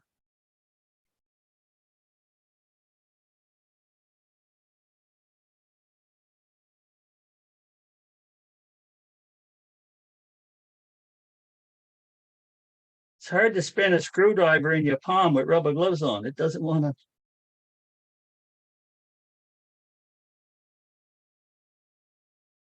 Okay, so we've got that done.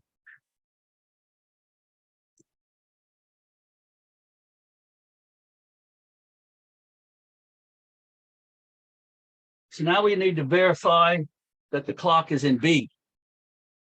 So I'll set it level, slide the arm over. This usually takes a little bit. And I'll take my little hairbrush and I'll just coax it a little bit because I know roughly where the in beat is because of the pendulum bobs and the roller in the top.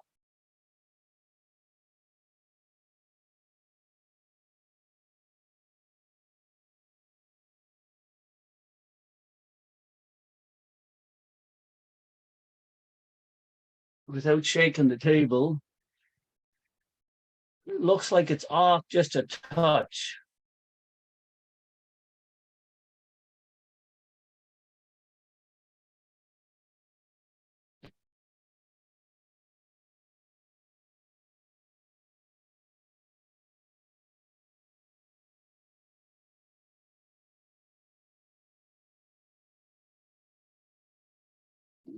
I'm pushing it with these hairs.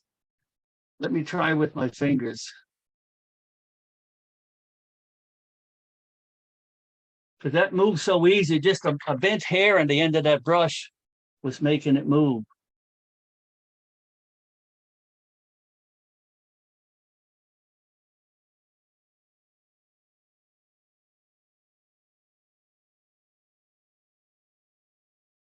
I would say it's a little bit out. Let me see if I can show that to you. You see how it's slightly to the right? So now I have to loosen to do that final adjustment.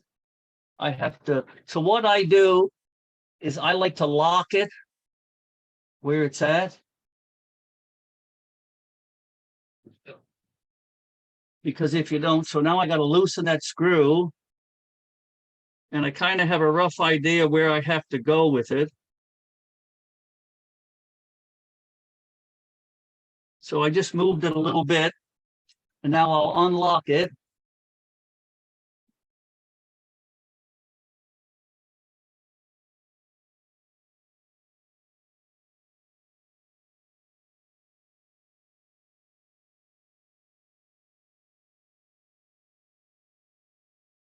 It's easier to put it in beat without the movement because the movement can affect any torque on that roller from the escapement if it was wound up because you.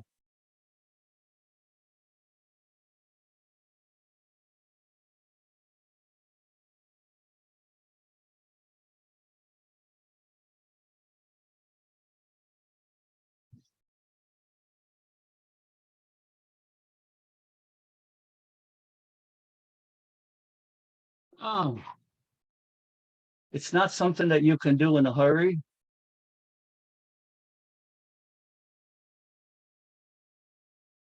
So it still wants to go a little. I'm going to give it a bit more. So I'll lock it again.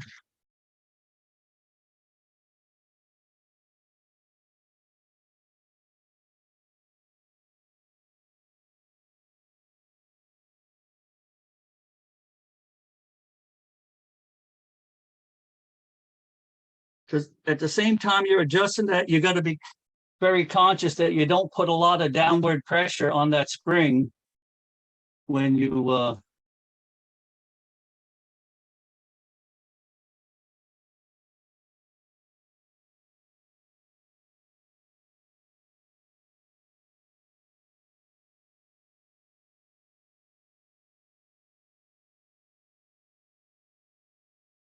it seems to be pretty close there now. I'll give you another quick view. You can see she's at rest and perfectly straight out. So now we have the clock in beat.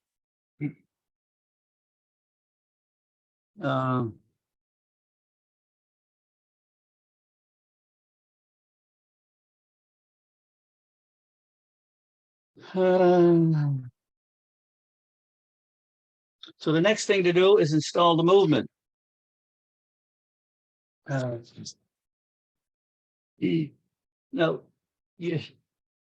I like to install the movement with the roller where it is. Leave it hanging free because if it's not, it's a little bit harder to get the inside. So what I'm doing is going to get a better angle with the camera. So this has to fit over those two studs. So you have three things you're looking at. You're looking at where the roller is located.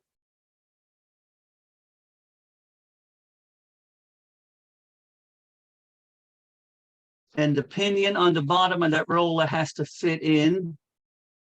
And it has to go on perfectly straight. There. I just played with the gears a little bit so that they seated.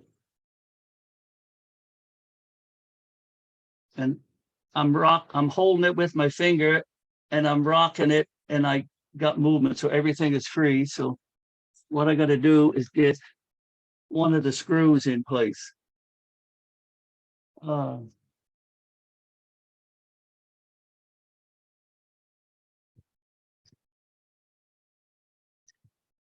Yeah, and I just lost it inside the movement.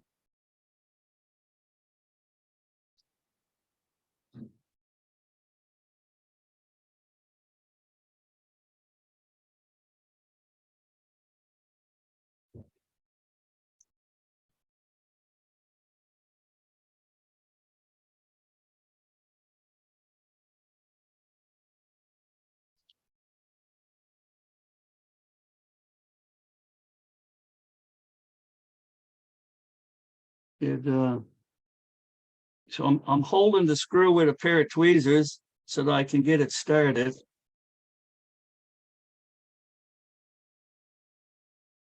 Okay, I'm doing my same routine. I just barely started it. My pinion in the bottom is in the gear. Nothing is binding. So now I can add the other one. On these clocks, you look twice. And then after you're happy with that, you look one more time before you tighten anything up, because you don't want to cause any problem.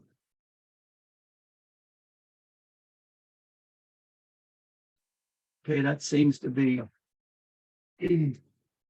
everything is free. So I'll give that just a little snug with a bigger screwdriver. Again, you don't want to mark those screws. So we've got that. We installed the movement, and it has to go on perfectly straight. We're close to the end, John. So the next thing we can do is we want to pump up the movement.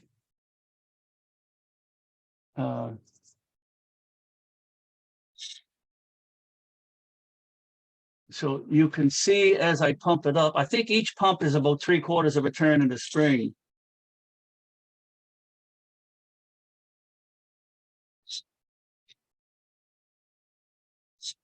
So you can see the chain as I'm starting to pump. You can see the chain starting to come down. The spring is disappearing, and the chain is there. Now the chain is gone. I've got everything pumped up. We know it was wound up before, so I'll pull my little piece of tape off the spring barrel because we no longer need that.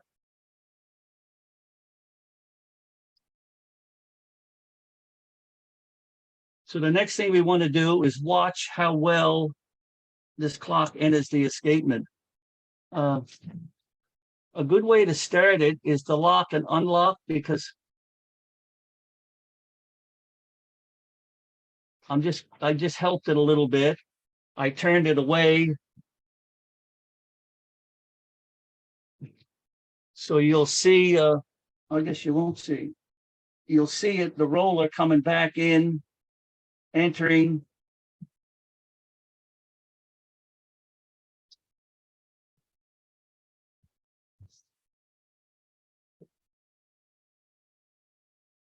No, it's not going to be at the right 540 degrees now because we just started up, but that's pretty good. So you can actually see, let me see if I can get a closer up.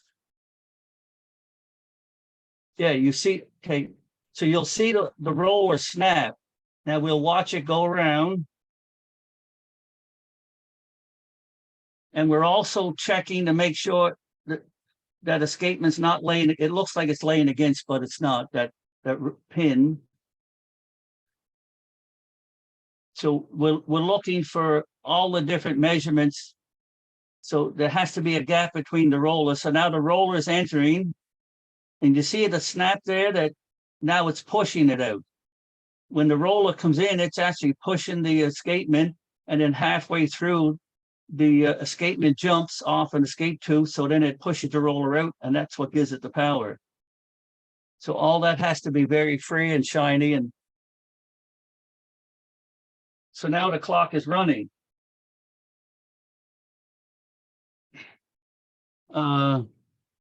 So we checked that all those measurements, nothing's touching the banking pins or any of that.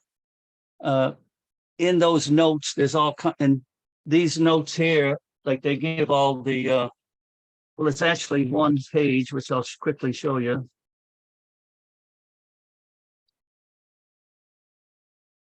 Yeah, there's a page here which they show you. You can see here the measurement, how much gap there has to be around the roller and how much gap above, and all the different measurements. I just give them a visual check because if that stuff is out of whack, then the clock had a serious problem. And then the next thing you would do is you'd start doing the 15-minute test and doing all that. Now, all I would do is put them at this point, I would just put the minute hand on.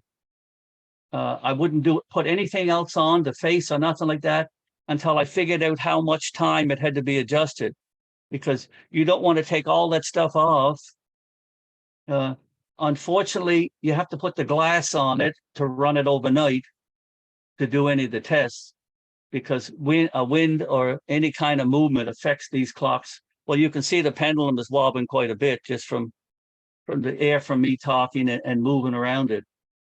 But I just put the minute hand on, and the first thing I would do is put the minute hand on and give it a 24-hour or an hour, like start with an hour and just keep checking it to see how far it's off, because if it's way off, then you got to take it apart and put weights on it and do different things. But we know we don't have to do that with this clock because we didn't affect anything that would adjust any of the timing. Questions?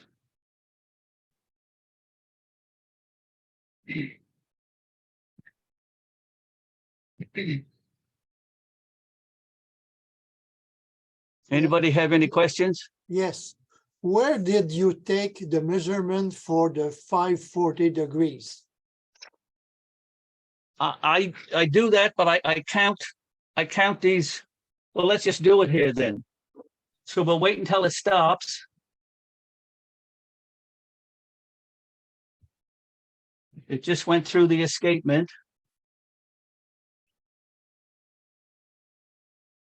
So these, I think, I had said in the other movement, I think they're 30 degrees apart, but it should be roughly 18, 19. Okay, so it stopped. So we're going to count the motives now. So there's 1, 2, 3, 4, 5, 6, 7, 8, 9, 10, 11, 12, 13, 14.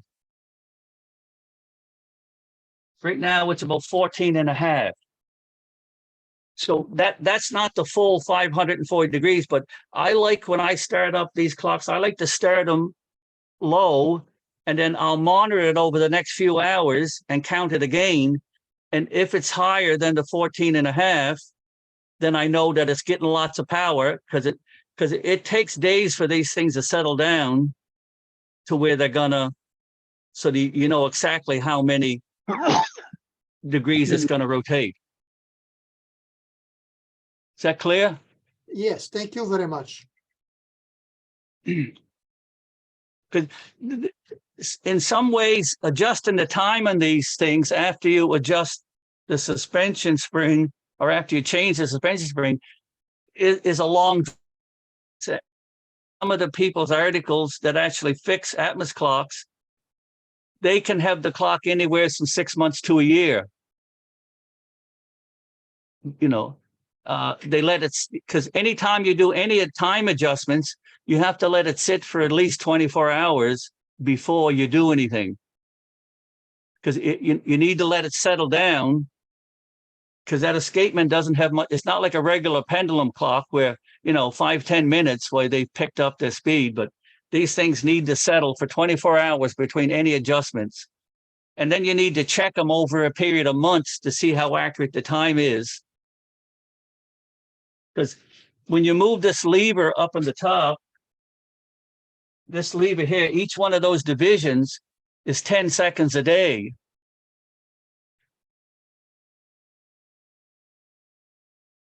Any other questions? Just a comment, John here. If I wasn't afraid before, I'm terrified now. Well, that wasn't the intent. But suspension springs are only the worst thing that you can damage besides the minute hand and the actual escapement is a suspension spring. And they're only about $40. So the bad part is if you damage one, then you got to go through the whole timing process with weights and that kind of, but you know, you're not out. If you break off the minute pivot, well, you're looking at hundreds of dollars if you can find one, because that's the common thing that people damage. So I have a question, Wendell. You said when you said the regulator, the thick. Can you? I don't know who this is, but can you get up closer to your microphone or something? Because I'm having trouble hearing you. Oh, I'm so sorry. Can you hear me now? Yeah, Okay, that's better.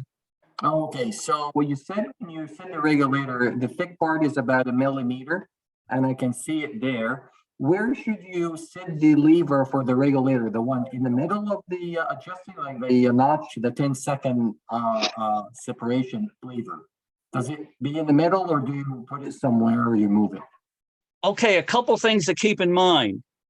We didn't change the suspension spring, so our timing should be pretty good. So I didn't move the top lever, so wherever it's at should be really close.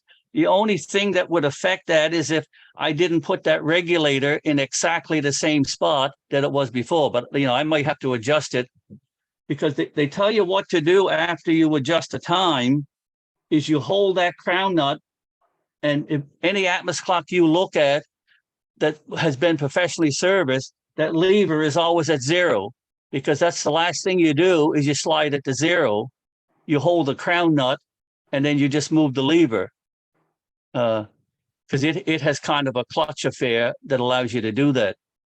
But if you're adjusting or if you change the suspension spring, then you have to 0 everything so that you have full movement. And then you go through the process of the 15-minute check and all that to find out how much weight you have to add or subtract. So it becomes a longer process. But in our case, this clock should be pretty close to where it was. So I'm just going to do another count. So it just stopped. So we got 1, 2, 3, 4, 5, 6, 7, 8, 9, 10, 11, 12, 13, 14. Yeah, so we've gained half a division already just in those few minutes, because it's almost up to 15 now. You know, you need to, if you're working on these, you need to go slow. You need to do your homework. I spent a couple years studying, finding everything I can. There's not much. And then I said, well, I got to bite the bullet. And I took one apart and I broke the suspension spring. I learned a lot from that. So the next two, now, this is I don't know if it's just the same one I had apart before when we did this a year ago that the recording failed. So, you know, the suspension, the pendulum's been in and out a number of times and I haven't damaged it. So I've gained that confidence in them that I'm not afraid to do that anymore. Any other questions?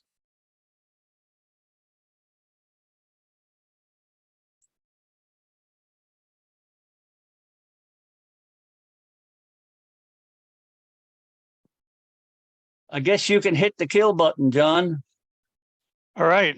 Well, on behalf of the club, the Ottawa Valley Watch and Clock Collectors Club, thank you, Wendell. To everybody that attended and anybody else interested, this will eventually be up on YouTube so that you'll be able to watch it at your leisure. And again, thank you very much, Wendell. It's much appreciated, if not scary. Yeah. Okay. If anybody wants to ask any other questions after John stops the recording, I'll hang around for a little while.